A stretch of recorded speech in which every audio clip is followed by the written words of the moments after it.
gracias por haber venido en un día tan calentito como hoy, que apetece muchísimo salir a la calle. ¿What? Ahora que hace frío.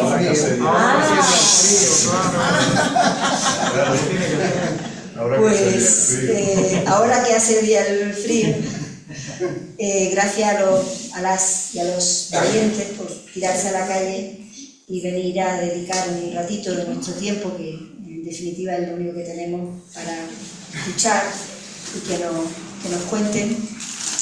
Al Ateneo por dejarnos su local, por acogernos, María,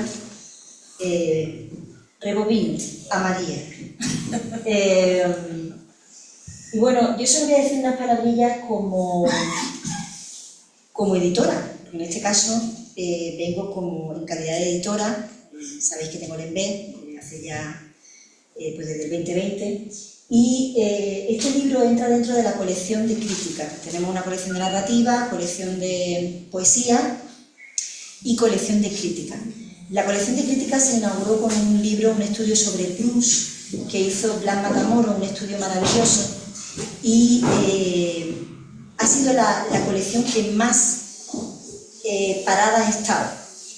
La de novela, la de narrativa, sabéis que todos los años sacamos como poco un libro, la de poesía sacamos 2, 3 y hasta 4, eso de que la poesía no se vende, pues mi experiencia como editora, se vende más la poesía que otra cosa.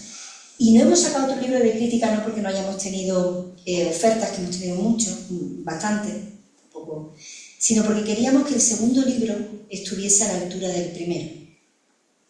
Y queríamos también que la colección de crítica, que se llama Aurora de Albornoz, en homenaje a Aurora de Albornoz, a la gran crítica que fue Aurora de Albornoz, tuviera una línea unificada.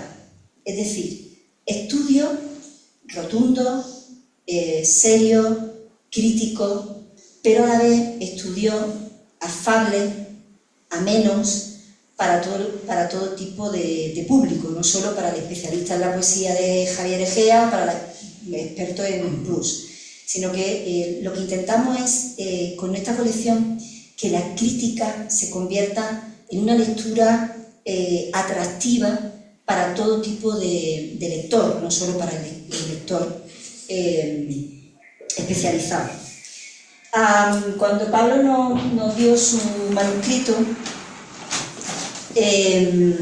bueno, evidentemente había un punto a favor para leerlo, que era un estudio sobre la obra de Javier Egea, sobre Quiquete, y por la cuestión personal que me unió con él y la amistad, pues evidentemente lo iba a hacer.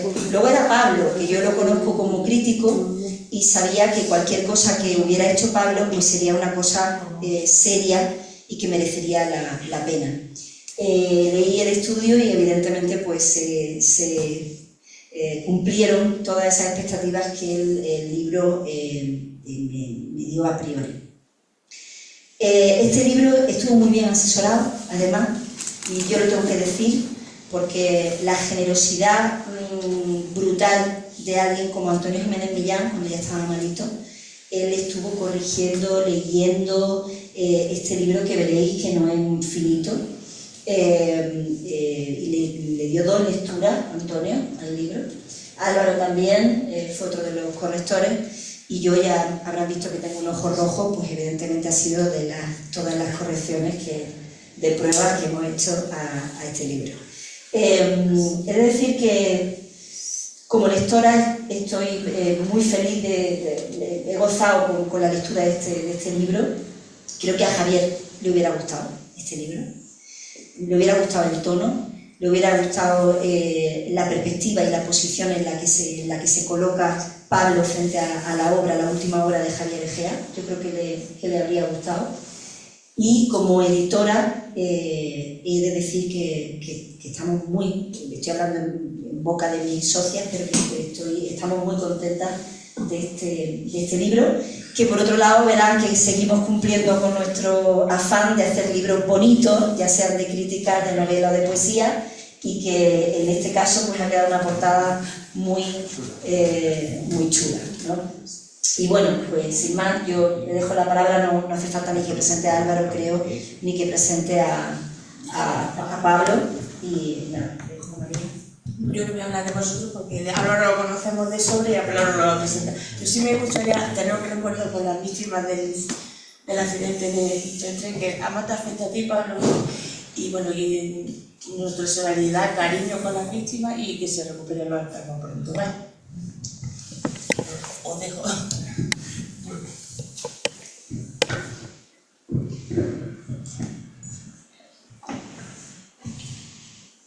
Bueno,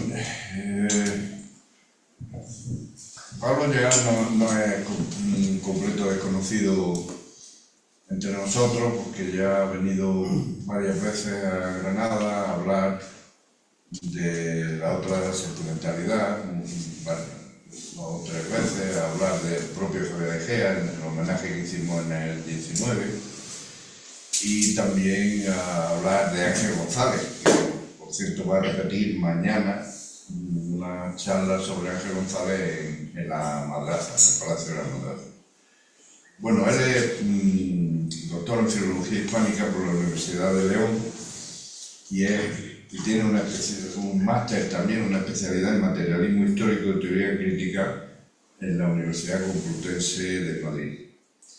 Ha recibido la beca de formación del personal universitario y la cátedra de la Universidad de León para estancias formativas en el extranjero, y la beca de investigación Hablo como hombre de la Fundación Majao de Segovia. Ha impartido clases de lengua y literatura en la Universidad de León, en Washington, en Estados Unidos, en la Universidad de Washington, también en Seattle, así como en varios centros de enseñanza secundaria. Y bueno, actualmente es profesor de la Universidad Internacional de Valencia. Se ha especializado fundamentalmente en poesía, pero en un espacio que podemos considerar como contemporáneo, es decir, la literatura de la guerra civil y el exilio republicano de 1939, la literatura social antifranquista de la posguerra española y también la poesía de la democracia y la posmodernidad en España. Como ya he dicho, he hecho bastantes estudios muy interesantes sobre la otra sentimentalidad como grupo, como movimiento, y luego es autor de varios libros, uno dedicado a Pedro García y la poesía de la Guerra Civil Española, que publicó en 2003, luego otro dedicado a Ángel González, La fuerza del desaliento, Ángel González y la poesía del medio siglo español, que publicó en 2016, y ahora ahora que hace día el frío, dedicado a la poesía de Javier Egea. Bueno, él va a hablar y va un poco a aproximarnos a su libro, pero yo sí quería decir que a mi juicio, he leído el libro, como ha dicho Pepa, varias veces, y no solo el libro, sino el origen del libro, porque el origen del libro fue un artículo que hizo precisamente para el homenaje a Javier Egea del 19, que era en el que él empezó a trabajar sobre ese surrealismo especial de Javier, ¿no? Que él llama otro surrealismo en Raro de Luna, ¿no? Para mí es uno de los mejores análisis que se han hecho de la obra de Javier Egea. Un análisis profundo, partiendo de Raro de Luna, es decir, partiendo del último libro publicado por Javier, y a partir de ahí hace un análisis de la obra entera de Javier, estableciendo una serie de etapas, etc., pero además también vinculándola estrechamente con la biografía del poeta y con lo que fue, digamos, todo su contexto literario desde los años 70 hasta su desaparición a finales del siglo XX. Digamos que el libro se inicia, como es natural, por esa contextualización dentro de la poética de la otra sentimentalidad, y luego él va analizando una serie de temáticas y recursos que Javier desarrolla en primer lugar en su último libro. No sé, primero la importancia del agua, ese tema tan granadino, después el surrealismo, el psicoanálisis, el malditismo, y a partir de ahí ya todo eso lo va relacionando con la trayectoria completa de Javier y establece lo que a mí me parece una interpretación bastante novedosa y bastante acertada de esa trayectoria y de ese desarrollo de una obra tan interesante, tan profunda, tan fuerte, digamos, tan viva como está demostrando el tiempo, que es la de Javier, ¿no? La obra de Javier Egea. Bueno, yo no quiero hacer más spoilers y es mejor que él sea el que vaya explicando su trabajo, ¿no? En qué ha consistido y cómo lo ha ido desarrollando este magnífico trabajo. Y luego, pues, si queréis, ya podemos hacer un poco de coloquio con él para, no sé, las cosas que os interesen especialmente del libro y de su trabajo, de su estudio. Por cuando quieran. Pablo. Álvaro, muchísimas gracias por la presentación y también, bueno, el capítulo de actitudes. Primero a todos ustedes por venir esta noche a charlar y a celebrar la obra de un poeta, pues también querido en la ciudad de Granada, como yo sé, uno se siente un poco viniendo de León, ¿no? Hablar de un poeta granadino tan querido, tan conocido, pues bueno, se siente arropado, ¿no? Querido en estas circunstancias, ¿no? Muchas gracias por su presencia hoy. Gracias también. Hay mucho trabajo detrás de la edición del libro. Yo quiero dar las gracias a las editoras de Inves por este maravilloso trabajo. Hablaba Pepa de la portada, yo cada día me gusta más. Me encantó nada más verla, y que cuando la veo digo, si es que acertaron de lleno, ¿no? Con estos diseños maravillosos, genuinos. Almudena Rubio. Acertó de lleno, son, bueno, pues marca de la editorial, marca de la casa, y bueno, una preciosidad. Particularmente a Pepa, que fue un poco la instigadora. Verán ahora, trataré de explicarles un poco cómo surgió el trabajo. También no quiero olvidarme del profesor Antonio Jiménez Millán, que fue bueno, pues una gran ayuda, cuando ya el trabajo estaba muy avanzado. No pudimos conocernos ni siquiera personalmente, pudimos hablar telefónicamente en varias ocasiones a la luz de la lectura. Y bueno, pues no sé, su conocimiento, por un lado Álvaro, que ya éramos amigos, ¿no? Éramos cercanos, y siempre fue un apoyo, ¿no? Para preguntarle dudas, cuestiones, más que de la investigación de la propia personalidad de Javier Egea, enigmática, ¿no? Para alguien que no vivía, ¿no?, la vida cultural de Granada, un poco enigmática, un poco misteriosa, llena de muchos mitos, de muchas leyendas, que uno de los objetivos del libro que se pretendía, ¿no?, pues era un poco desmontar eso, ¿no? Y tratar de centrar la visión en el gran poeta que efectivamente es. Y la ayuda del profesor Jiménez Millán fue, yo no sé, valiosísima, ¿no? Uno se quedaba hablando sobre todo de las vanguardias que conocía también, y discutiendo del surrealismo, de Aragón, de Paul Éluard, fue fantástico y una grandísima ayuda. De modo que vaya también el agradecimiento y un recuerdo emocional por él. Y bueno, pues además de Álvaro, de Antonio Jiménez Millán, profesor de Pepa, pues el trabajo tuvo un origen en realidad remoto. Yo, si me permiten, pues me voy a remontar un poco atrás para hacer también honor a Tony Gais. Como les decía Álvaro, yo me especialicé primero en la guerra civil, es una época muy remota, la que sí, y enseguida pasé a la poesía social de medio siglo, Jorge González, Gil Vierma, que fue el ámbito de mi especialización.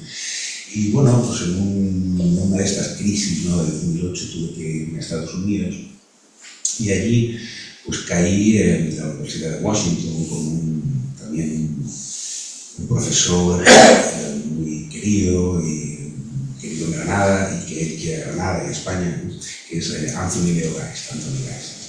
Cuando yo llegué allí, él tenía una fotografía, él era el decano de la facultad, director del departamento, y allí en su despacho tenía una fotografía estaba él, claramente, estaba Ángel González, a quien yo conocía en la tesis doctoral, sobre lo que había trabajado, y una tercera figura, que yo no reconocía. Esa figura era Álvaro, estaban los tres en una fotografía enmarcada. Y me dijo, no conoces a Álvaro Salvador. Y cuando yo era joven, reconozco que no lo conocía, ¿no? El grupo de Luis García Montero, que bueno, me sonaba, lo habíamos leído de estudiantes, ¿no? Y fue ahí, pues tienes que leer. En aquel mismo momento recuerdo que me prestó su ejemplar de la otra sentimentalidad, así rosa, tan potente, que recuerdo que me llamó la atención. Los libros que tenía a mano, me dijo, vete a la biblioteca que te seguro que te van a gustar, ¿no? Entonces, en esas bibliotecas americanas que lo tienen todo, todito, ¿no? Puedo empezar a coger y sacar los libros pues, de Ángeles Mora, de Álvaro Salvador, de Javier Egea, en fin, el propio Jiménez Millán, ediciones. Y bueno, fue un descubrimiento, fue del propio Juan Carlos Rodríguez también, ¿no? El gran teórico del grupo y gran referente, gran maestro de maestros, ¿no? Ahí fue donde pude yo empezar a leer. Recuerdo el impacto tremendo, ¿no? de aquellos libros. Recuerdo muy en particular, yo rozaba entonces los 30 años y me acuerdo de la guerra de los 30 años de Ángeles Mora que me dejó. Me acuerdo de Las cortezas del fruto, del agua de noviembre. Y recuerdo muy en particular Paseo de los Tristes, que fue un libro absolutamente, no sé, para mí fue como un golpe, ¿no? Preparando el estudio, en un texto de Walter Benjamin, titulado El surrealismo, hay una pequeña introducción, en la que Walter Benjamin explica, por lo visto, si no recuerdo mal, es Michael Lowry, explica que cuando cayó en sus manos El campesino de París, ¿no? de Louis Aragon, Walter Benjamin tenía que detener la lectura, ¿no? de la ansiedad, ¿no? que le estaba produciendo esa nueva escritura, ese nuevo poder, por supuesto, salvando todas las distancias. Yo luego, leyéndolo, me reconocí un poco en aquello. Yo decía, Dios mío, ¿cómo puede expresar esto? ¿No? ¿Cómo puede? Tenía que parar de la ansiedad y de la estimulación de ese fantástico libro. Y quiero decir también que, aunque este estudio sobre Raro de Luna, que ha llegado a ser un libro muy íntimo, ahora se lo explicaré también, yo creo que Paseo de los Tristes es el mejor libro de Javier Egea. A mí me lo parece, es una opinión, por supuesto, pero es desde luego el más contemporáneo y la mejor puerta de entrada, sin duda, para su obra, para conocer, creo, la personalidad del poeta y lo que él quiso transmitir. Bueno, el caso es que siguió así y al poco tiempo, no sé, hasta 2 años, estamos hablando de 2009, una cosa así, creo que en 2011 se publicó su obra completa en Barlevilla, en Madrid. Cuando, claro, inmediatamente a comprarlo, ¿no? y a tenerlo y leer. Y al abrirlo yo confieso que yo iba buscando más Paseos de los Tristes, ¿no? Ibas buscando esas huellas, decir, bueno, hay que investigar y bueno, ciertamente encontré en otras líneas, en otras ramas, bueno, no puedo evitarlo, en Locomare, incluso en La Boca de París, esta mañana estaba con Álvaro, que encuentro un poco esa línea. Y recuerdo haberlo leído entonces, Raro de Luna, y no fue un libro que a mí, honestamente, buscando Paseo de los Tristes, no fue un libro que me llamara la atención de primeras, ¿no? Porque iba buscando otra cosa, iba buscando otra pieza. Bueno, y quedó ahí, el libro, por supuesto, se convirtió, lo sigue siendo, Las poesías completas de Javier Egea, un libro de cabecera, de esos que lleva uno siempre consigo a todos sitios, ¿no? Y bueno, pues pasando el tiempo, regresé a España, y por las circunstancias de la vida, ¿no? Pues estaba la crisis, en fin, qué sé yo. Terminé como interino en un instituto en una población de Burgos, Miranda de Ebro, y muy remoto, muy en el norte, casi cerca de Vitoria, muy alejado de la familia, alejado de los amigos, ahí en la soledad, ¿no? Y bueno, allí había, pues, estaba el río Ebro, un frío tremendo en Burgos, se puede imaginar. Más que aquí, asediada de frío. y el río Ebro soltaba grandes nieblas. Yo vivía en un segundo E, no está mi mujer hoy, pero puede confirmarlo, no les engaño.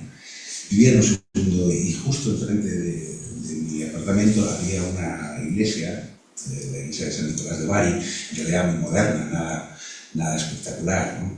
Pero tenía una inmensa torre de ladrillo, ¿no? Gigantesca, con un reloj. No sé, supongo que si conocen mi libro saben un poco por dónde voy, ¿no? Pues la soledad, ¿no? Se sentía ahí un poco aislado, el segundo E, las nieblas, el frío. Yo, en un momento dado, volví sobre ese libro, volví sobre la Luna, y caray, prendió de otra forma en mí, ¿no? El libro prendió ya de una forma, pero no fue como Paseo de los Tristes, un golpe que de repente te engancha, que es demasiado, que tienes que parar, ¿no? Fue una primera lectura y algo quedó, algún misterio, y una segunda lectura y ya más misterio, ¿no? Y otra tercera lectura. Me recuerdo yendo al instituto, paseando en esas mañanas oscuras, ¿no? De niebla y de frío, recitando los versos de muchas de las canciones, ¿no? del libro, y terminó convirtiéndose en una verdadera obsesión. El libro me llegó a obsesionar de una manera tremenda. Y creo que es un poco un libro así, no es un libro, digamos, de impacto inmediato, de lectura accesible en la que el poeta lo facilita, ¿no? Sino que requiere esos regresos, ¿no? Esas vueltas. Y bueno, pues en este momento así de obsesión, ¿no? Pues intentas, ¿no? ¿Qué está pasando? ¿Qué es lo que pasa aquí? ¿Por qué me está...? A ver qué se ha escrito, ¿no? Un poco de formación crítica, ¿no? Como estudioso de otros poetas, pues a ver qué especialistas, qué se ha escrito sobre este texto. Y reconozco que así como algunos análisis que se habían hecho, además buenísimos, ¿no? Sobre su primera obra, Serena Luz, La Boca de París, grandísimos estudiosos, Francisco de Castro, el estudio pionero de García Jaramillo, Eugenio Armani. Hay muchísimos estudiosos que abordaron su obra y la abordaron muy bien. Pero yo sentía que se había escrito críticamente sobre el Raro de Luna, a mí no me terminaba de encajar, no era lo que yo sentía acerca de ese libro. Y bueno, pues ahí comenzó un poco la investigación. Yo hay interpretaciones muy duras de este texto, interpretaciones un poco también torticeras, no sé si es la palabra correcta, pero el libro estaba un poco desencajado, desenfocado históricamente, ¿no? Un poco como tratando de conectar el último libro de Javier Egea con, bueno, pues su trágica muerte final, ¿no? Y en realidad no era exacto, porque si uno iba a las fechas, ¿no? Un libro terminado en el año 87, ¿no? Javier Egea se nos fue por no tener que vivir el año 99, entonces no terminaba de encajar las fechas, ¿no? Y ahí comenzó un poco el interés por escribir algo, que inicialmente pues iba a ser, como Álvaro les ha dicho, un pequeño articulito o algo así, ¿no? Surgió la posibilidad de venir a su homenaje en el 2019 y ya pedí a Álvaro, ¿no? ¿Sobre qué te gustaría trabajar? Justo que Miranda no encontraba ahí, ¿no? Pues sobre Raro de Luna, permíteme que trabaje. Y bueno, pues ahí comenzó un poco la investigación, tratando de poner en orden las ideas, porque era una lectura tan intensa. La lectura te sumerge en un mundo onírico, complejo, es decir, es un libro más, creo yo, un libro si uno enfoca desde el ángulo de las ideas simplemente, ¿no? Desde el ángulo de la ideología simplemente. Es un libro muy de sensaciones.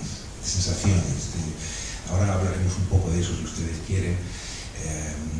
En la línea del surrealismo, ¿no? La gran maestría de Javier Egea buscó una forma diferente de aproximarse al lector, de aproximarse al público, que no tiene que ver exactamente con la forma de Paseo de los Tristes. En fin, ahí comenzó la investigación. En el año 2020 apareció una edición de Raro de Luna, aquí, publicada aquí en la editorial Esdrújula, en la que se reeditaba el libro con un prólogo, con el prólogo original de Antonio Jiménez Millán y con un epílogo ya actual, ¿no? del año 2000. Yo estaba investigando y debo reconocer que no encontraba bien la línea, ¿no? Yo sentía que no estaba cómo abordar este libro, cómo analizarlo críticamente sin que mi propio deseo y sin que mi propia obsesión lo afectara, ¿no? Y fue precisamente en el epílogo de Antonio Jiménez Millán una sugerencia así un poco de pasada, que decía: nadie se ha detenido, ¿no?, a investigar el orden en el que fueron escritos esos poemas, ¿no? El orden en el que fueron escritos, porque hay una estrategia de montaje en ese sentido cinematográfico, ¿no? Los poemas aparecen en un orden que fue dispuesto por el poeta, por supuesto, y así es como hay que leerlo y así es como hay que interpretarlo, así es como hay que aproximarse a ese texto, ¿no? Pero ese orden está tan bien montado, es una obra tan bien acabada, tan bien cerrada, que te sumerge por completo en ese universo, ¿no? Y a veces, para analizar críticamente, uno tiene que distanciarse un poco, ¿no? ¿Cómo distanciarse de algo en lo que estás completamente sumergido? Pues esta sugerencia del profesor Jiménez Millán fue la clave. Ahí fue donde realmente encontré la pieza maestra, ¿no? Vamos a ver cómo fueron escritos todos estos textos, cuál es el orden cronológico para poder un poco desmontarlo. No se trata, no se asusten por favor, de una deconstrucción, ¿no?, en el sentido de la novela crítica, nada parecido, ¿no? Se parece más a eso que decía Bertolt Brecht de la deshojadura de poesías, ¿no?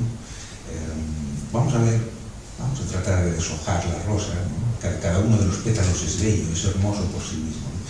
Entonces lo que encontrarán en el estudio es nada más que esto, ¿no? Una aproximación, una lectura, como también recomendaba el profesor Juan Carlos Rodríguez, y haciéndole, bueno, pues, honor a su maestría, ¿no?, y a sus enseñanzas, una lectura fechada. Esto es de lo que consiste básicamente el texto. ¿Cuándo fueron escritos los textos? Una vez que estuvo todo ordenado, ya fue muchísimo más fácil, ¿no?, desde todos estos grupos distintos, escritos en distintos periodos en el tiempo, ¿no? La primera parte, los sonetos muy tempranos, escritos además en otro proyecto completamente diferente, con Juan Vida, que trataba un poco de reflejar a través de la pintura y a través de la poesía las fuentes, los jardines del Generalife. Estos 4 sonetos se proyectaron de una manera completamente diferente, en el año 84, sin ni siquiera haber pensado en nada de Raro de Luna. Entonces, bueno, pues ahí teníamos un pequeño grupo de ellos, ¿no? El segundo bloque de textos, por decirlo así, son los 3 textos finales, que se corresponden con la visión más propiamente surrealista, Raro de Luna 1, 2 y 3, ¿no?, que se escribieron seguro entre el año 85 y 86. Fueron los que, con mucha diferencia, uno de ellos, sobre todo el segundo, le llevó muchísimo tiempo, cerca de 9 meses, un único poema, ¿no? No tenemos noticias de cuándo comenzó a escribir ese primer texto de Raro de Luna. No lo sabemos. Sabemos que estaba terminado a través de ese cuaderno de trabajo que editaron en la Asociación de Crítica de la Literatura y la Etnología, editaron un cuaderno de trabajo en el que, bueno, pues, se recogen las versiones, distintas variantes, ¿no? Y ese primer texto del año 85 ya aparece prácticamente íntegro, ¿no? Ya aparece escrito. Sabemos, y esto es con seguridad, que fue escrito a raíz de la lectura, del descubrimiento del libro Habitaciones, de Chambres, que Habitaciones, bueno, es menos evocador, ¿no? En realidad debería haber sido Cámaras, ¿no? Pero Cámaras en español tiene ese texto, bueno, se lo tradujeron como Habitaciones, pero segurísimo que ese primer texto está escrito al hilo de la lectura de Habitaciones, es absolutamente seguro. Bueno, es que él lo llevaba el libro.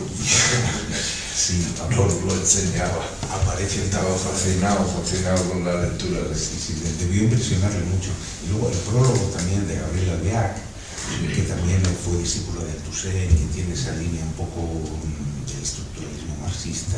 Yo creo que ese libro, vamos, en ese primer poema, si uno compara el poema, ese primer poema, con muchos de los textos de Habitaciones, es que son correspondencias, no una imitación, ¿no?, ni muchísimo menos, sino esa especie de adaptación, de tratar cómo puedo construir, ¿no? O trasladar el universo de Luis Aragón a mi propia poética, cómo puedo adaptar todo esto. Hay muchísimas similitudes, ya no solo pues a nivel temático, a nivel de contenido, sino sobre todo y fundamentalmente a nivel de la construcción de los textos.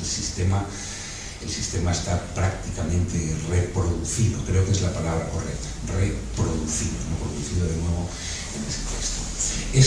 Ese texto del año 85, los sonetos, todavía, a lo que sabemos, no forman parte de ese proyecto de Raval, se incorporarán después, y además bastante después, ¿no? Entonces cuenta con esos 4 sonetos, tiene este texto que escribe un poco, pues tratando de reproducir a Luis Aragón. Le gusta, ¿no? El texto termina y le gusta, y muy bien podría haber quedado quizá, ¿no?, como una pieza inédita, curiosa, ¿no? Porque Javier Egea, aunque tiene un componente en la poética de Javier Egea desde muy joven, caben muchos registros distintos, ¿no? Las posibilidades, desde luego, se contienen, las posibilidades de la vanguardia, de la experimentación, se contienen en muchos de sus libros, muy particularmente en Tropomare. Pero bueno, era una línea arriesgada, hay que decirlo, es un surrealismo diferente incluso dentro de su propia tradición. Fíjense, porque Habitaciones es un texto escrito en el año 69, ni siquiera es un surrealismo clásico, histórico, genuino, ¿no?, de los años 20. Es lo que la profesora Ana Barakian, una gran especialista neoyorquina, denomina el post-surrealismo, ¿no? Habitaciones es un libro, es una revisitación del surrealismo después de que Luis Aragón ha pasado por muchas diferentes fases. Y bueno, pues coincidiendo con la muerte, con la enfermedad de Elsa Triolet, pues regresó al surrealismo, pero regresa desde un ángulo que ya no es ingenuo, que ya no es inocente. Es un surrealismo diferente a todo lo que escribieron de jóvenes, ¿no? Es una revisita, por decirlo así, actualiza, ¿no?, aquellas poéticas. Y yo creo que esa es la base y es un ángulo interesante para poder estudiar también el proyecto, ¿no?, que tenía Javier Egea. No se trata de un surrealismo genuino, histórico, ¿no?, del surrealismo puro de los años 20 y 30. Es otro surrealismo, muchísimo menos ingenuo, muchísimo menos inocente. Como les decía, esta obra pues podía haber quedado como un inédito y haberse incorporado en su segundo tomo, y no haber debido de saber. ¿Qué sucede? Encuentra entonces una música, lo sabemos por su cuaderno de trabajo. Y esto, los que conozcan un poco el sistema de trabajo de Javier Egea, era fundamental, ¿no? Él lo explica en varias entrevistas, en varias ocasiones. Yo necesito una música, dice, necesito una música para comenzar a escribir. Dice, necesito una música y un paisaje. Son dos elementos extraordinariamente originales, ¿no? Imaginar un paisaje, Tropomare, el paisaje marino, el Paseo de los Tristes, la ciudad, el paisaje urbano, y en Raro de Luna el paisaje es el paisaje de los sueños, va a ser el paisaje de los sueños, ¿no?, paisaje onírico, y necesitaba la música, y la encuentra justamente en el Claro de Luna de Beethoven, que será el hilo conductor. De hecho, esa sonata, que es una sonata ya muy original dentro del ámbito musical, ¿no?, que renueva un poco la sonata clásica, ¿no?, con ese protagonismo romántico del piano, en fin. Esa división en 3 partes es muy probablemente, esto no lo sabemos seguro, pero si tiene la música en 3 partes y hace el tríptico surrealista, es casi seguro que están asociados, ¿no? Los 3 movimientos. Los 3 movimientos de la sonata con los 3 poemas finales. Ya tiene el paisaje onírico de los sueños, ya sabe que va a investigar en ese post-surrealismo, ya tiene la música de Beethoven y el proyecto armado, los tres poemas que va todavía a escribir. Claro, el segundo de los textos, ese poema no sabemos cuánto le llevó. Aparece en el año 85 terminado, pero ¿cuándo lo comenzó? ¿En el año 84, 85? No tenemos la fecha, ¿no?, ya que les decía, de un proyecto fechado. Pero del segundo texto sí que tenemos todas las fechas, absolutamente, las conocemos todas, ¿no? Comienza a escribirlo finales del año 85 y se traslada durante 9 meses, ¿no?, hasta el año 86. Y tiene sentido, ¿no?, porque te ha salido un primer buen poema, magnífico poema, ¿no?, quieres continuar el proyecto, pero ¿hacia dónde llevarlo? ¿Hacia dónde investigar, ¿no? Ese segundo texto, pues 9 meses de trabajo, además lo mezcla con...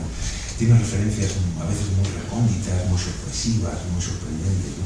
Mezcla el surrealismo de Louis Aragon, ese postsurrealismo del que hablaba, con piezas un poco remotas. Él hablaba mucho, de hecho llegó a titular ese segundo texto de Raro de Luna una pieza, una nenia, es una especie de nana, es una pieza latina muy recóndita, ¿no? Que se utilizaba, y aquí llega un poco también el elemento psicoanalítico del que podemos también hablar un poco luego.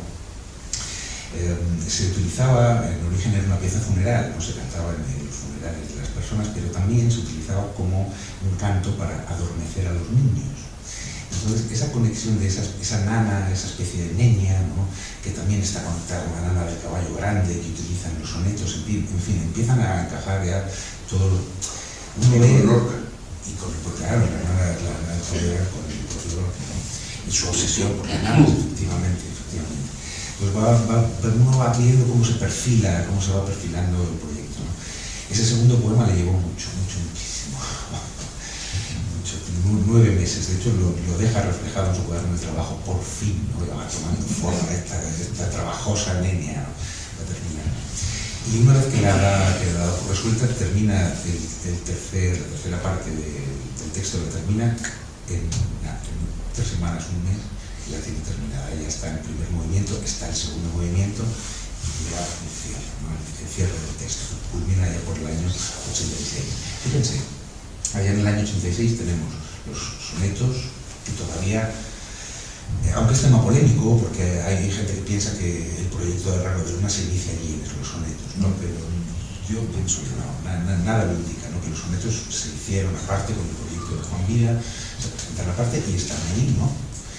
Tiene, allá por el año, mediados del año 86, final del 86, terminado el tríptico surrealista.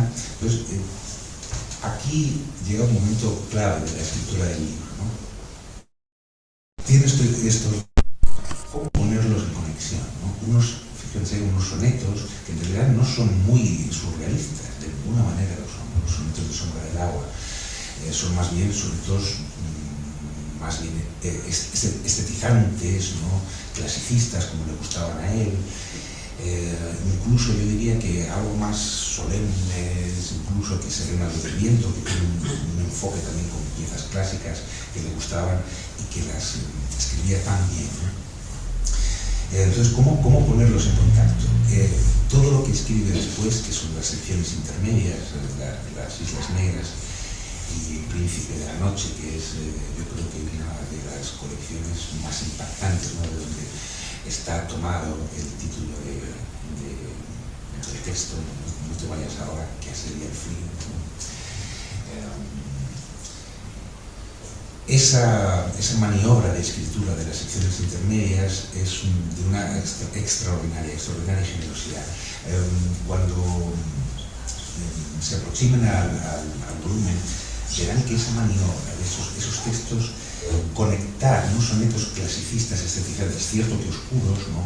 como es casi toda su gran poesía, ¿no? Tropomare, Paseo de los Tristes y el propio Raro de Luna, tiene una dimensión pues, oscura, grave, ¿no? Como los propios sonetos, pero conectar unos sonetos con unos textos surrealistas, ¿no? Como son los de Raro de Luna, no era nada sencillo, y se le ocurre pues, hacerlo a través de esas canciones, en una maniobra, y él lo dice, muy parecida a la del propio Paseo de los Tristes, ¿no? En la que esos fragmentos de canciones, ¿no? Vayan consolidándose en poemas más organizados, más sólidos, hasta asaltar el gran poema final, Paseo de los Tristes. Pues la maniobra es muy parecida, ¿no? Entonces, en el año 86 se me ocurre, voy a poner los sonetos, los 4 sonetos de Sombra del Agua al principio, y voy a hacer estas canciones intermedias para poder asaltar después, facilitar. Dice expresamente, yo creo que tenía que ser consciente de la dificultad de la lectura surrealista. Entonces esas canciones tienen la misma lógica que el Paseo de los Tristes, son como pequeños fragmentos, ¿no? En los que regresa, anticipa elementos de los sonetos, anticipa elementos de los textos finales, hay recuerdos, Una de las cosas que a mí más me impresionó cuando comencé a trabajar era que era un libro que te llevaba y te traía, ¿no? Estabas leyendo el texto de Raro de Luna y llegabas a una canción y dices, esto ya lo he leído, ¿no? Este mismo verso, la pequeña perla negra, no era este lugar, los altos fosos perdidos, este mismo verso, este mismo sintagma, ¿no? Esta misma metáfora ya la he leído. Entonces, vos regresabas atrás a los textos, ¿no? Y luego volvías, lo he identificado aquí, adelantabas un poco y te lo volvías a encontrar. Entonces es un texto en el que la arquitectura, la composición es auténticamente magistral. Yo me atrevo a decir que una de las maniobras poéticas más generosas y más precisas, con qué precisión el poeta va despertando, va activando conceptos, metáforas, imágenes, para que el lector no pierdas nunca la coma, no pierdas ese hilo, ¿no? que te va llevando desde el descenso, ¿no? de la escalera del agua de los sonetos, te introduce en el mundo de las sombras a través de pequeños fragmentos, la luna, las nieblas, el miedo, la soledad, va generando toda esa atmósfera poco a poco a través de las canciones, ¿no? Y una vez que terminan las canciones ya una salta con otro estado de ánimo, ¿no? Completamente metido en la atmósfera, los textos surrealistas, ¿no? Esas canciones sabemos que no tenía muy claro cómo comenzar a escribirlas. Y dicen, al principio tiene que ser, ¿no? algo con relación con la música. Las escribió además en varias fases muy claras, ¿no? Y comienza a escribir una primera serie que son Las Islas Negras. Escribe 5 o 6 poemas en esa serie. Luego se detiene durante 8 o 9 meses también la escritura, todo el proyecto. No hay nada, no encontramos ni rastro, ni siquiera en su cuaderno de trabajo. Es muy probable que tuviera que ver con alguna crisis que él tuvo, se detuvo, y bueno, a partir de entonces lo encontramos en Málaga. Es cuando él se pone en contacto con el doctor Hilario Vivas, ¿no? que es un muy eminente, ¿no? y muy reconocido psicoanalista lacaniano, ¿no? del hospital de Málaga. Y ese periodo de ínterim, ¿no? ha escrito varios textos de las canciones que van a conectar esos grupos de textos, ¿no? Y allí en Málaga hace el gran hallazgo, ¿no? Uno de lo que yo creo que son los toques maestros que tiene Raro de Luna, que es el descubrimiento del vampiro, ¿no? El descubrimiento del príncipe de la noche. Nos han llegado algunos fragmentos de sus diarios que se han publicado, si no recuerdo mal, en la revista El Fingidor. Se publicaron unos pequeños, brevísimos fragmentos, aquí y allá, no sabemos mucho. Es muy ansiosa a la espera de la publicación de los diarios, creo que nos daría muchísima información sobre todo ese periodo. En fin, el propio profesor Antonio Jiménez Millán me confirmó, diciendo, no, era lo que leía, era Drácula, estaba con Drácula, ¿no? leyendo todo el rato. En uno de los fragmentos hay una escena muy interesante, dice, me gusta estar en Málaga, anota en su diario, este mar malagueño me parecen las veladuras de un cuadro de Velázquez, ¿no? Y dice, estoy leyendo Drácula y he visto, ¿no? las primeras bañistas, ¿no? unas bañistas suecas con sus primeros pechos al viento, ¿no? del verano, gracias, ¿no? Pues esa imagen del poeta con Drácula, ¿no? el libro abierto y levantando los ojos sobre las bañistas, ¿no? es una imagen bonita. En fin, descubre esta imagen del vampiro, que es una de las piezas maestras, una de las piezas claves. ¿Por qué? Porque Príncipe de la Noche, esa sección que gira alrededor del Drácula, del vampiro, está situada justo después de los sonetos, ¿no? Ahora les hablo un poco del montaje que hace, que es muy inteligente, muy original. Entonces tiene esa sección de Las Islas Negras, escribe los primeros poemas de Príncipe de la Noche y al regresar a Granada completa las 2 secciones ya de corrido, ¿no? Entonces, fíjense, ¿no? Cómo el texto trata un poco de recorrer todo ese trazado, pues analizando un poco las tradiciones literarias en las que se inscriben, pero fíjense cómo lo monta, ¿no? Rescata los sonetos de 1984. Los últimos textos en ser escritos, que son los del vampiro, los sitúa justo detrás de los sonetos. esa situación, ¿no? en el libro de texto, claro, es un engaño, por decirlo así, poético, ¿no? Una gran maestría. ¿Por qué? Porque esa figura del vampiro va a recorrer todo lo demás, ¿no? Hay muchas referencias, más que conocemos bien de su obra, esos pronombres indeterminados, ¿no? En suspenso, ellos, ¿no? Ellos, ¿no? Los asesinos nos pusieron sobre el pan sobre los ojos. Triste. En fin, es todo ese tipo de referencias, de anáforas, de repeticiones, de recurrencias. El vampiro va a magnetizar, ¿no? va a absorber y va a planear sobre el resto de los poemas, ¿no? También sobre el tríptico que escribió en realidad mucho antes, casi 2 años antes, ¿no? Es una maniobra fantástica. Bueno, así estaba, digamos, gran parte del estudio, gran parte del trabajo gira alrededor de todo esto. Luego, bueno, pues más este estudio técnico, ¿no? Trató de completarse con pues un análisis ya, digamos, más propiamente ideológico, ¿no? El libro Raro de Luna fue muy polémico, muy polémico en su momento. ¿Por qué?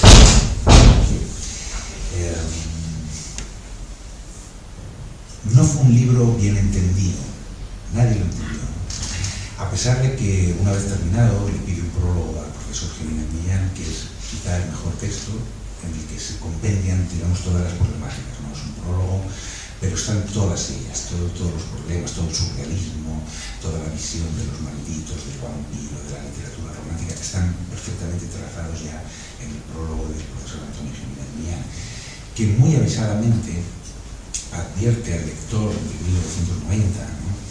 Fue lo que se tardó en publicar, porque el Hiperión, que era donde apareció el texto, tenía como 2 años de retraso, ¿no? Pues eso yo creo que también ha perjudicó un poco al texto, ¿no? Ahora hablaremos de ello. Se termina en el año 87, pero no se publica hasta el 90, ¿no? Entonces, bueno, ahí hay un desfase. Entonces el profesor Jiménez Millán advierte al lector de que Javier Egea podía haber seguido el camino de Paseo de los Tristes, y en realidad era lo lógico, porque en ese mismo periodo se estaba consolidando, se estaba ya asentando eso que conocemos como poesía de la experiencia, una poesía más realista, más accesible, que era lo que en realidad tanto el mercado como el propio público, ¿no? Porque el mercado se mueve un poco en función de las demandas del público, pues estaba exigiendo, ¿no? La poesía de la otra sentimentalidad abrió la puerta a una modalidad. A mí no me gusta mucho el concepto, pero vamos a decir realista, ¿no? Por decirlo así, que fue la que tuvo un gran éxito entre el público.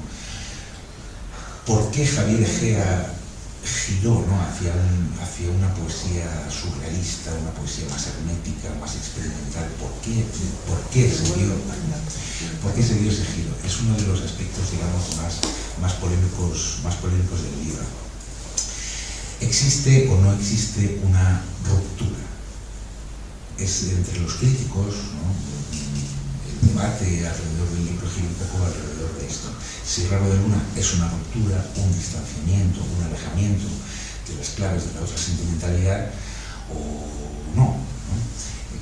No como yo pienso que de ninguna manera lo es, ¿no? Entonces ahí también encontrarán un pequeño debate, un capítulo dedicado a, de tener un poco la instantánea de lo que estaba sucediendo en aquellos años. Y visto el panorama en su más amplia, en su rango más amplio, uno se da cuenta de la verdadera diversidad. No es que todos hicieran realismo experiencial y Javier Egea saliera, ¿no? con un texto vanguardista, de ninguna manera. Hay, después del gran lanzamiento, después de la consolidación, por decirlo así, del proyecto de la otra sentimentalidad, hay tendencias muy variadas en todos los poetas, ¿no? El propio Álvaro, que lo tengo aquí, ¿no? Pues hay libros, ¿no?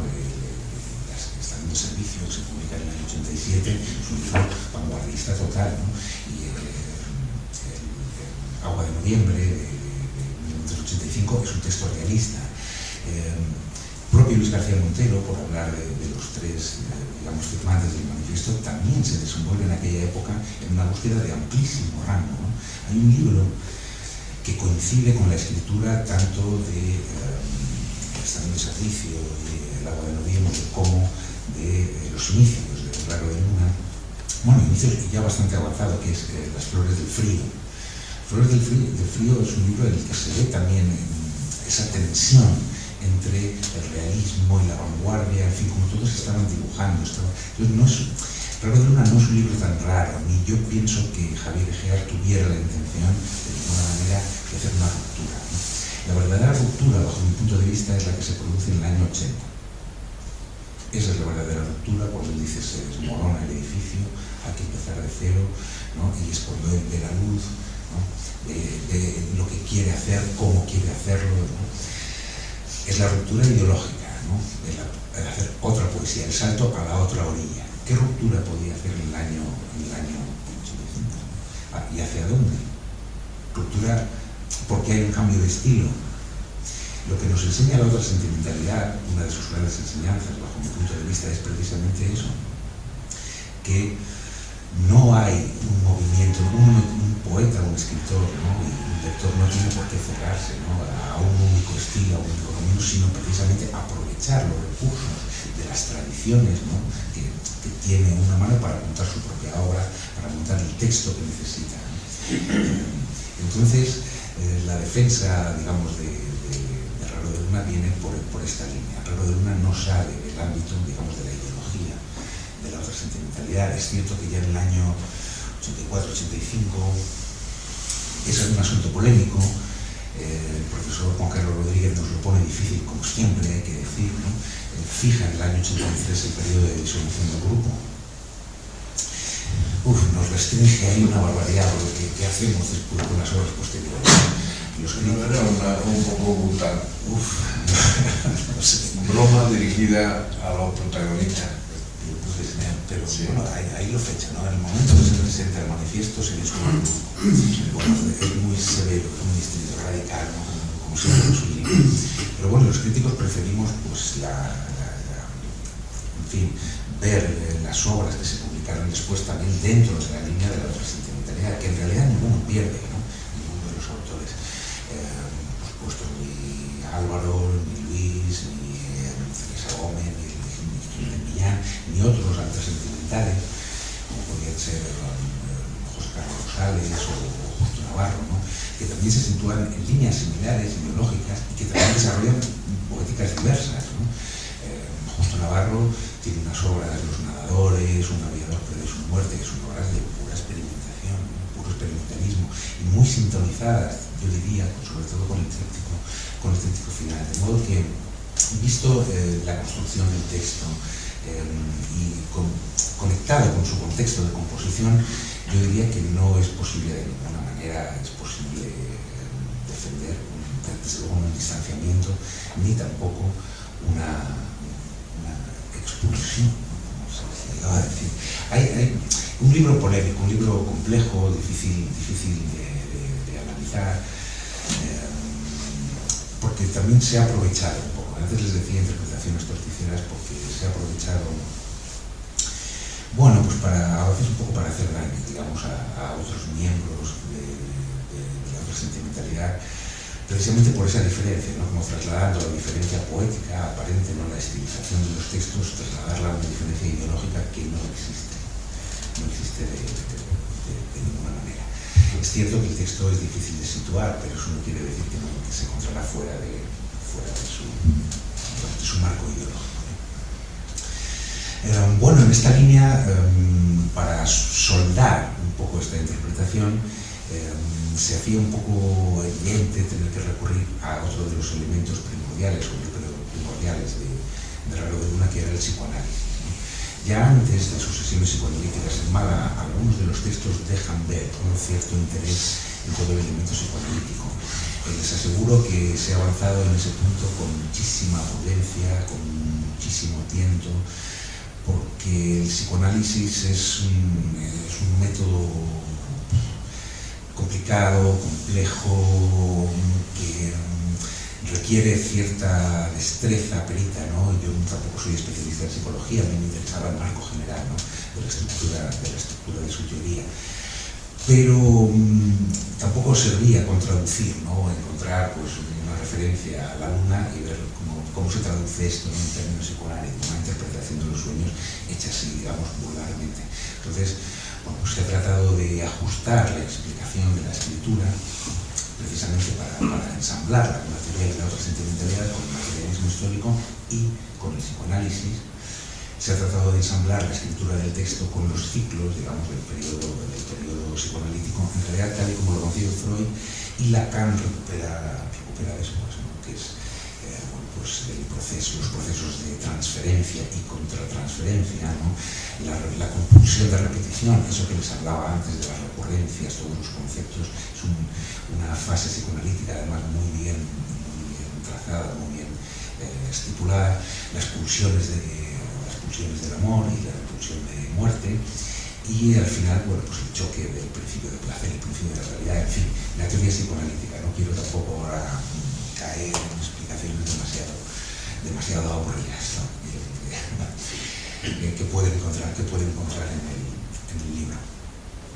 Y bueno, en fin, una vez que estaba explicado el texto y que estaba explicado pues, sus condiciones, su recepción, hay dos capítulos que fueron los escritos al final, ¿no? Que es un capítulo introductorio para recoger, digamos, la trayectoria previa de Javier Gil, antes de la otra sentimentalidad, durante la otra sentimentalidad, y un capítulo final que fue relativo a su suicidio, que yo no tenía muy claro realmente si tenía sentido o no. Recuerdo hablarlo con Pepe, me dijo sí, entra en los años 90, no solo en su suicidio, ¿no? Sino en toda su obra posterior, los sonetos del Diente de Oro, un poco las condiciones en las que se desarrolla, bueno, su biografía y su escritura. Después de la publicación de Raro de Luna, como les digo, fue un libro que no fue bien entendido, no es que fuera mal recibido, yo creo, no, pero no fue entendido, no fue bien comprendido en su momento, ¿no? Ese surrealismo cuando estaba la consolidación realista, en fin. Y parece que, entre otros aspectos, le afectó.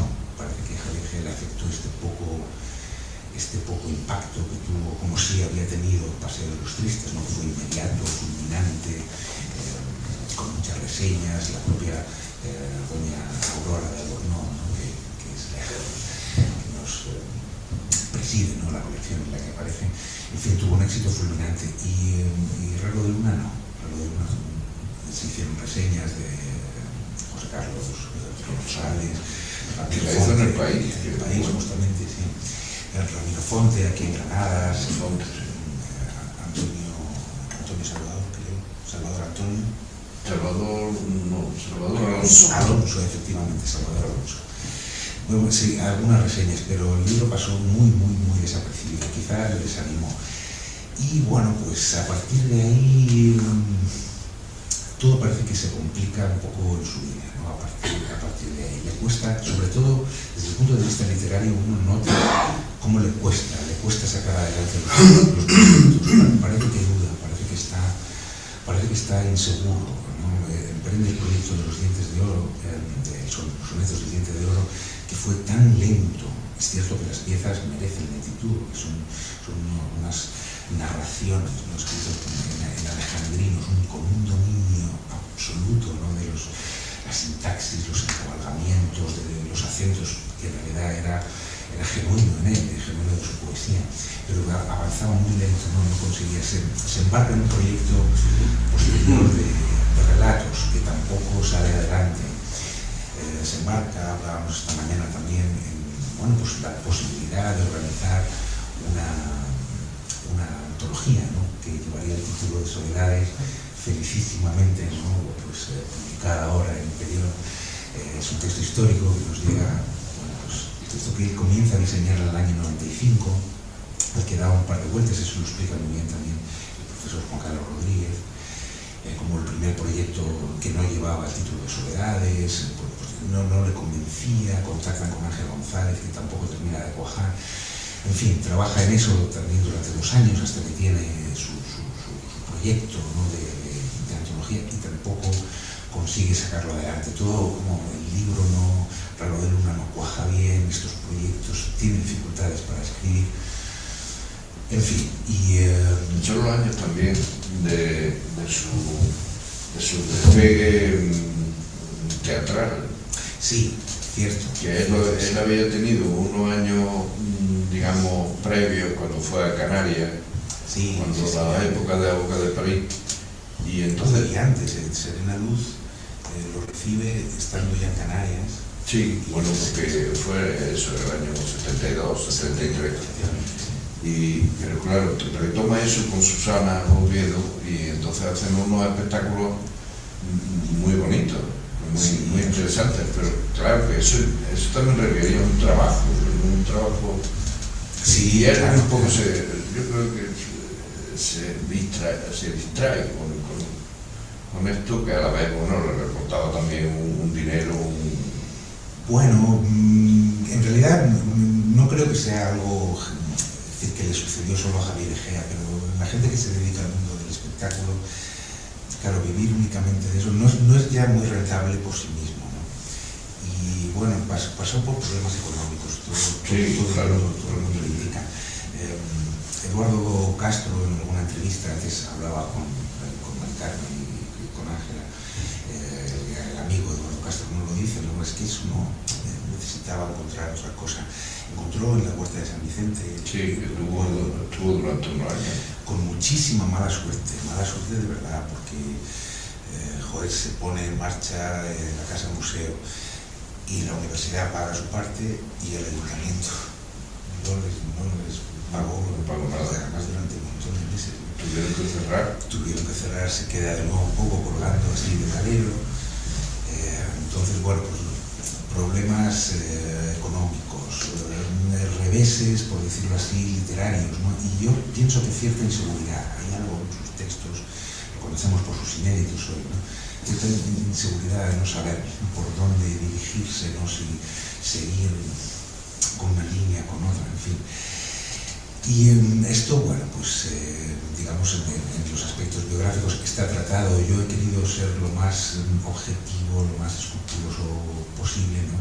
Y sobre todo la parte final, por decirlo así, ¿no? Que es la que trata pues un poco de no explicar, yo no trato, verán que no trato de explicar absolutamente nada, ¿no? Es una decisión humana, ¿no? Individual, personal y respetable, no hay ningún marco moral en el que nos desenvolvamos, ¿no? Pero yo sí entiendo que es algo muy delicado, muy delicado, y la gente ha entrado ahí a veces como una cacharrería, ¿no? Es decir, esto lo hizo por esto y por esto, ¿no? Y tratando, pues se superó por esto, y bueno, oiga, esperen un momento, ¿no? Que estos procesos, estas cosas son de otra forma, ¿no? Hay que explicarlos. Entonces, un poco en la línea psicoanalítica que trata de explicar el libro, pues aprovecharla también para tratar de aproximarse a las condiciones en las que pudo, bueno, pues, suceder, ¿no? esa situación.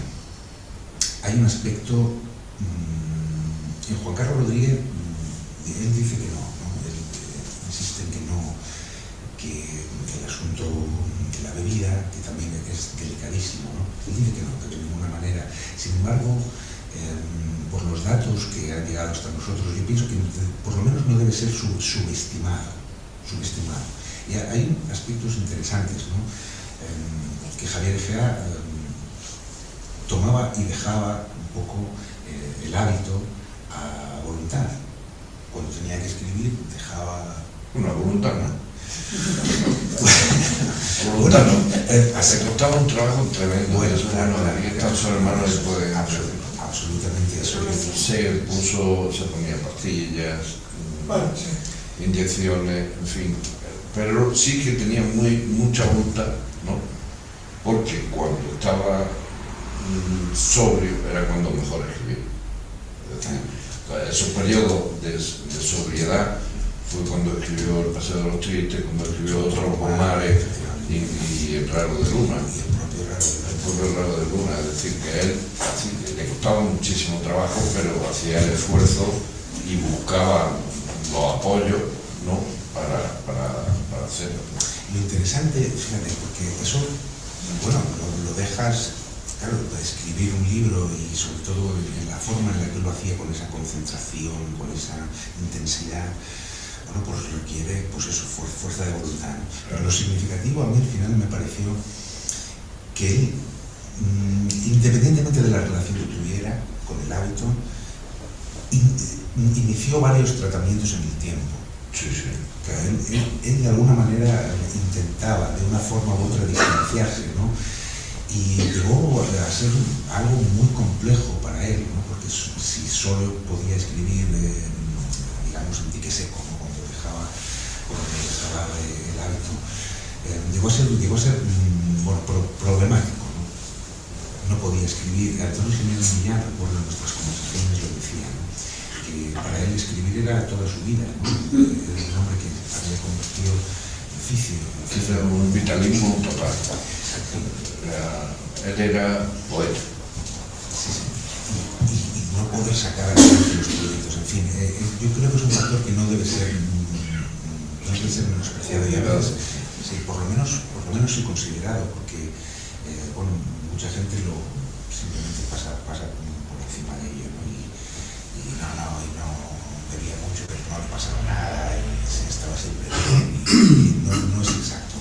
Lo sabemos además con los testimonios, por cartas que se han hecho públicas.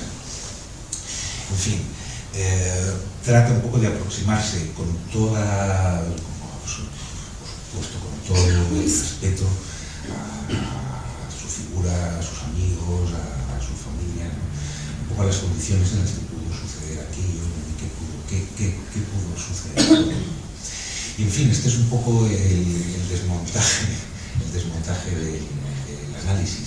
Creo que lo más interesante, quizás, si ustedes quieren participar en un debate, charlar, todavía un rato, ¿no? creo que sería lo más Yo por la llave que cierro. Yo si queréis comentar algo, preguntarle algo a Pablo, en fin, podemos charlar un rato. Si hay alguna duda, en fin, algo que... Intentar estar sereno para escribir, pero tener la oficina en un bar es una paradoja también. Él escribía, le gustaba mucho la tertulia y a veces tenía su mesa aquí que Tato Medina. Hay una foto que está ahí, esa foto está muy bonita. Y yo voy a contar una anécdota. Cerrar la tertulia. Para traer a Quisquete, voy a contar una anécdota de Quisquete, no de Javier Ajer. Yo entré un día en la tertulia con una amiga bailadora de flamenco. Voy a contar solo una parte de la historia, la otra no, la otra me la guardo. Y estaba Quisquete en su mesa escribiendo, bueno, con su notita y tal. Y fui, le di 2 besitos, me senté con él, le presenté a mi amiga bailadora de flamenco, esa parte no la voy a contar. Y le digo, ¿qué te pasa?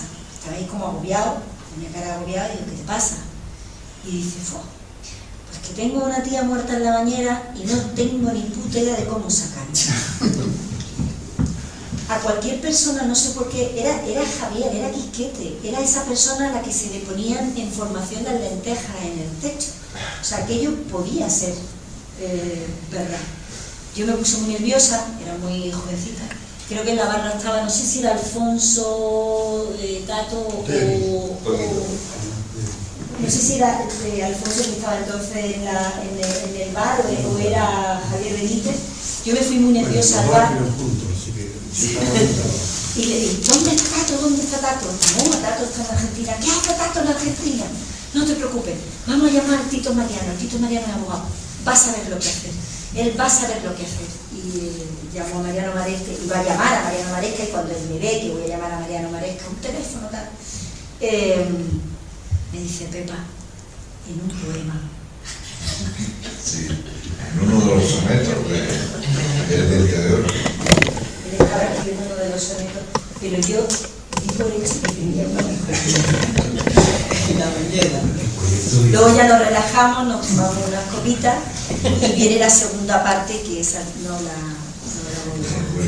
El Diente de Oro, proyecto, esto así de cerca, el plan que tenía, se han publicado 10 sonetos, ¿no? En las obras completas. Y al parecer consiguió por los borradores aproximadamente de 17. Pero el plan incluía nada menos que 100 sonetos. ¿No? Eran 100 sonetos y lo que iba a contar era, lo que iba a hacer en soneto era un thriller. Claro. Sí, era una novela policial, pero además con toda la atmósfera de la mujer fatal, de los detectives derrotados.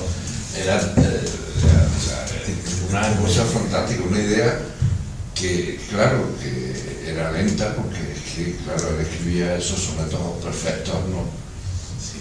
Pero hubiera sido un libro maravilloso. La verdad que el proyecto, la idea era fantástica. Era estupenda. Y luego con esa idea del Serezade, del Korrakov, claro, un Serezade. Y esos arabescos también expresivos. Yo, fíjate, en algún momento llegué a pensar, digo, quizá los 100 sonetos tenían en el fondo una idea de estructuras enmarcadas como la de la propia Serezade, ¿no? Del cuento dentro del cuento, ¿no? Sí, claro. Que luego terminaran todos los sonetos relacionándose entre sí. No sabemos, ¿no? Porque no terminó, pero... Sí, pero sí que se inspiró mucho en Serezade. Claro, eso está en los cuadernos. Serezade y Willy Colón y Rubén, ¿no? El diente de oro. El diente de oro, ¿no? Que eso tuve oportunidad un día de charlar con Javier Benítez, que también era uno de sus amigos, ¿no? Discípulo. Sí, ¿no? Que esa imagen, ¿no? de Pedro Navaja girando, ¿no? Y el diente de oro alumbrando toda la avenida, ¿no? Que era una imagen que a él le gustaba. Me encantaba esa canción. Un proyecto fantástico, Los Sonetos. ¿Sí? Bueno, sí, yo te iba a comentar eso, porque se ha entendido a veces, incluso se ha editado con esa equivocación, como si el libro fuera, como si estuviera acabado. Los sonetos. Sí. Y no, era un proyecto mucho más amplio y mucho más ambicioso, ¿no? Claro, en las obras completas yo... Es decir, que el libro debería de estar, como tú dices, entre la obra inédita, claro. Dispersa e inédita. Dispersa. Porque no acabado. No es un libro acabado, ¿no? Desde luego que no. Pues bueno, la edición de sus obras completas, que también ha sido polémica. Yo tengo que decir que el aparato crítico, que también se ha hablado en algunas ocasiones, es decir, el caudal de datos que aporta esa edición es increíble, ¿no? En fechas, incluso pues, textos que se presentan a concursos, hay un material ahí reunido excepcional, ¿no? Lo que pasa que... Sí, porque es como una edición crítica. Lo que pasa es que, claro, normalmente una poesía reunida o completa no suele ser una edición crítica, pero bueno, esta reunía las dos condiciones. Entonces ayuda mucho, sobre todo a la investigación. Mucho. Yo claro, debo reconocer y agradecer, ¿no? El trabajo realizado en ese sentido, un trabajo filológico, yo pienso que bueno, muy bueno. Lo que pasa es que hay veces también que a mí me indignaba un poco algunas de las lecturas que se hicieron de la obra de Javier Egea y muy particularmente cómo se utilizó Raro de Luna. Era un poco indignante, ¿no? Hablar de que en los años 90 Javier Egea estaba completamente aislado, porque aquí no pone, fíjate, aquí en el texto pone soledad, ¿no? Y repite aquí esta anáfora, soledad, ¿no? Soledad es el frío de la pólvora, soledad. Bueno, pues oiga, espere, ¿no? Vamos a ver, no se trata de hacer interpretaciones biografistas, ¿no? Lo que dice en el texto no se puede transportar a la realidad así, ¿no? Directamente. De hecho, hablaba con Félix, que está aquí nosotros, ¿no? Y pues el concepto de soledad en poesía es una cosa, caray, muy seria, muy perfectamente definido, muy importante, ¿no? No se trata de que el poeta escribiera aislado y solo. Y ponen, bueno, tú lo sabes, Álvaro, ese fragmento de sus diarios absolutamente civilino, ¿no? Al frente de, es decir, no puedes hablar, es decir, yo pienso que el análisis de su obra hasta los años 90 es razonable, entre lo que puede haber discusión poéticas, un crítico, pero lo que se hizo a partir del año 90 tratan de dar una imagen de Javier Egea como si estuviera contra la poesía de la experiencia, de la que no escribió jamás ni una, o no publicó desde luego ni una sola palabra, como si estuviera en contra de la normalización, ¿no? Ese concepto tan polémico que se lanzó allá por el año 92-93, ya estaba escrito El grado de luna. Jamás publicó ni una sola palabra acerca de esto, ni tenemos noticia de que hubiera. Quiero decir que se intenta a veces involucrar a Javier Egea en un debate que no es el suyo, ¿no? El suyo es el debate de la otra sentimentalidad. El grado de luna, aunque está en un momento, digamos, ya un poco, digamos, tardío, ¿no? del movimiento, se desenvuelve en ese marco y es con las ideas de la otra sentimentalidad, con la ideología, digamos, poética que ellos plantean como debe ser enfocado el libro. Si tratas de utilizarlo para generar debates o poner al poeta que ya no nos puede, desgraciadamente, no decir su posición, pero tratas de posicionar al poeta a tu favor, ¿no? Eso es un poco torticero. A mí reconozco que sí que me lleva a incomodar. El concepto de la soledad es un poco sinónimo de poesía, de poeta, ¿no? El poeta está solo y escribe solo y lo hace todo solo, erguido y solo. Entonces, no sé, son cosas muy traídas por los pelos, ¿no? Se habla también, se ha hablado de que sí que hubo una influencia de los novísimos y sobre todo Gil de Viedma en el movimiento, ¿no? En vuestro movimiento. Más que los novísimos. Bueno, más Gil de Viedma. Sí, los novísimos hubo algo de influencia, porque por ejemplo, en mi obra, en La corteza del fruto, que es una obra teórica, teorética incluso, que yo quería ahí demostrar cómo queríamos cambiar, ¿no? El discurso poético, pues el referente que teníamos de poeta teórico era Guillermo Canero, no había otro, ¿no? O era el más importante, lo que pasa es que yo quise decir una cosa muy distinta a lo que decía Canero, ¿no? En este libro. Pero Gil de Viedma, que sí que lo debemos de considerar del 50 más, ¿no? De los poetas del 50, sí que nos influyó mucho, porque era un poeta que no solamente quería decir cosas parecidas a las que nosotros decíamos o queríamos decir, sino que lo bueno que tenía Jaime es que era un poco como Juan Ramón Jiménez, salvando las distancias, es decir, que te enseñaba lo que era un poema. Y todo ese mecanismo al que se ha referido Pablo, en los poemas de Jaime está en todo. Es decir, un trabajo de estructura, de estrategia, de montaje, de trabajo de mucho tiempo, porque Jaime escribió apenas 100 poemas en toda su vida. Y eso nos ayudó mucho, y el contacto directo con él, con su amistad, con la amistad que tuvimos con él, las cartas, los consejos. Luego Jaime era también una persona, en ese sentido, que ha sido vilipendiada por una memoria sensacionalista y torticera, y una película espantosa. Es decir que entonces, porque Jaime era mucho más que un homosexual que esconde su homosexualidad y no sé qué, como han levantado ahí una leyenda, ¿no? Porque precisamente lo bueno que tenía Jaime en esa autocensura que le provocó el franquismo, ¿no? Es decir, y además el ser de una familia autócrata y tal, pero de pronto hace una poesía que se puede leer desde el punto de vista homosexual y desde el punto de vista heterosexual y desde el punto de vista que uno quiera. Es decir, tiene una actualidad ahora que estamos con los queer y con lo fluido y tal, pues mucha más actualidad todavía. Esa poesía, ¿no? Porque la puede leer cualquiera e identificarse con los asuntos amorosos que cuenta, con las situaciones, con todo. Es decir, que de una, digamos, de una precariedad, él hace una virtud, ¿no? En su poesía. Y eso también era muy enriquecedor para nosotros, ¿no?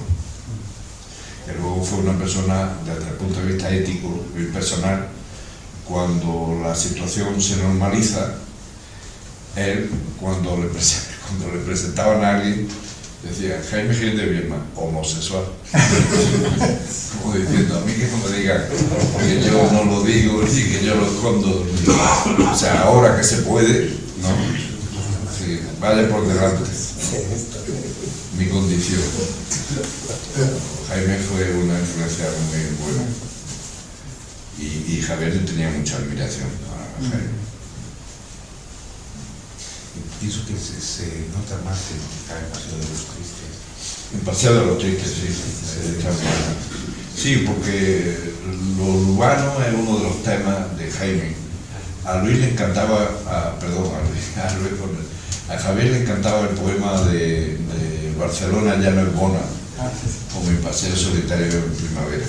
Ese poema en el que la ciudad, ¿no?, acaba siendo una reivindicación social. Es decir, la ciudad y la misma historia del sujeto poético, ¿no?, que rememora cuando él estaba en el vientre de su madre, ¿no? Es decir, la escena de los padres que fueron allí al Monte Carmelo y tal, era un poema fantástico, ¿no? Y ese poema le encantaba a Javier por eso, por cómo la ciudad podía, y el itinerario urbano podía unirse con lo sentimental, privado y subjetivo, y lo social, ¿no? Y de una manera natural, ¿no? De un modo completamente fluido. Entonces, bueno, sí, en Paseo de los Tristes. Luego yo he estado pensando también que hubo, leyendo despacio a Antonio Jiménez para escribir algún artículo sobre él, de pronto me di cuenta que de pronto estábamos todos imitando a Javier. Hubo unos años en que todos estábamos imitando el Paseo de los Tristes. Sí, tuve la sonata triste por la luna de Granada. Suena una música de iconografía de Antonio Jiménez. Estábamos todos intentando hacer lo que había hecho Javier. Sí, todos los textos más o menos. Sí, pero era esa cosa que luego algunos poetas más mayores les dio mucha rabia, de cuando decíamos que nuestros textos eran intercambiables, ¿no? Porque bueno, teníamos una idea muy clara de por dónde queríamos llevar el discurso, pero Jaime fue el primero, con Tropo Mare, con Paseo de los Tristes, genera un tipo de poema extenso y tan extenso pero tan intenso, ¿no?, que de pronto a todos nos lleva a esa, ¿no?, que yo, fíjate, que pienso que es de lo que quizá debería, lo que advertía Jiménez Millán, ¿no?, de que podía haber seguido ese mismo trayecto que en realidad era de Alasta uno de los hallazgos. Quizá aquí se hizo más afrancesado, por decirlo así, ¿no?, más a la tendencia de Rafael Alberti, en vez de tirar más hacia la línea del 50, por decirlo así, o dejarse influenciar por esa sí, pero Javier tenía una cosa muy especial, que era que él, bueno, yo esto lo digo porque lo he hablado con él. Él no quería repetirse. Él le daba verdadero terror repetirse. Es decir, entrar en una retórica propia o en un sistema analógico propio le daba muchísimo miedo. Por eso yo creo que él buscó caminos distintos y diferentes. En los tres grandes libros suyos, Trocomare, Paseo y Largo de Cuna, es que se ve que nada. Lo que pasa es que, claro, ahí hay una... La otra sentimentalidad también nos enseña que si enfocas esos libros, ¿no?, desde las dicotomías convencionales, ¿no?, desde la forma, contenido, ¿no?, espíritu, materia, no llegas realmente al fondo del asunto, ¿no? Por eso, que el hecho de que sea una estilización, Raro de Luna, más experimental, más surrealista, entre comillas, ¿no?, y quizá el Paseo de los Tristes más realista, te desorienta un poco, ¿no?, del fondo. Sí, son etiquetas que son falsas. Claro, de falsos Entonces, pues no, claro. En un momento dado que... Bueno, no sé si Eduardo quería decir. Solamente una pregunta. Tan absurdo como quien quiso achacar el suicidio de Quete al hecho de su teórico enfrentamiento con los universitarios, cuando él no lo era, sus compañeros, sus amigos universitarios, cuando él no lo era. Y es tan absurdo es eso como el no comprender que su cabeza tenía tal marabunta de ideas, de cosas, de todo. Es decir, cuando fue a Málaga y vino con los parches y el tratamiento, venía a casa para que Reyes le tuviera que pinchar lo que fuera que le habían mandado, ¿no? Cosas de ese tipo. Era una lucha continua contra su adicción, pero él era siempre conforme a mantenerse totalmente serio y al margen de esa adicción cuando tenía que trabajar y cuando tenía con los textos mira esto, lo que acabo de traer, o cuando traía poemas dedicados a nuestro hijo, o ese tipo de cosas, siempre eran entrañables. Y era una persona completamente diferente a cuando estábamos en la tertulia por la noche, dedicado a Sí, pero si él era una persona, yo lo he dicho muchas veces, él era arcangélico. Yo no he visto una persona más generosa en mi vida. Y lo digo por propia experiencia. Sí, sí. Yo necesité de pronto un dinero grande por una crisis mía personal y me lo dio inmediatamente. Ni se lo tuve que pedir. Es decir, fue inmediato. Y así era con todo el mundo. Era desprendido, generoso, dispuesto a cualquier favor, pero claro, es como tú dices, era una pelea constante con la adicción, consigo mismo. Sí. No, y con su cabeza y con... Sí, con el mundo que tenía ahí, que tenía que resolver y no resolvía. Y así es. Sí, yo pienso que sí, no sé, los que llegamos ya un poco más tarde, llegamos como lectores, ¿no? Y les decía antes que vemos un poco el mundo de aquel momento, ¿no? Y dentro de la propia ciudad de Granada, ese enfrentamiento es artificial. Y fíjese, en esa nota a la que se refería, que subraya, ¿no?, como esa distancia o ese choque que ha podido tener con nosotros, es que está, incluso el propio texto está mal, es un tratamiento torpe, ¿no?, porque son unos diarios, son notas aleatorias. Se dicen de pronto claro, pues escribe en tu diario de desahogo, ¿no?, por decirlo así, pues muy bien, incluso admitiendo que estaba muy enfadado aquella noche, ¿no? No, además, para esta cuestión de lo universitario, tengo yo una anécdota que lo derriba totalmente. Lo que pasa es que como esta gente que escribía no sabía cómo era nuestra vida, pues yo en diciembre del 98 oposité a mi cátedra y estuvo todos los días, ahí sentado. Si estuviera peleado conmigo, iba a estar ahí. Sí. Y incluso en tu caso y en el caso de Luis también llegó a participar en un número homenaje que le hicieron a Luis poco antes, también un poco después. Sí. Entonces, bueno, no sé, yo no sé de dónde se sacan realmente esas cosas. Claro.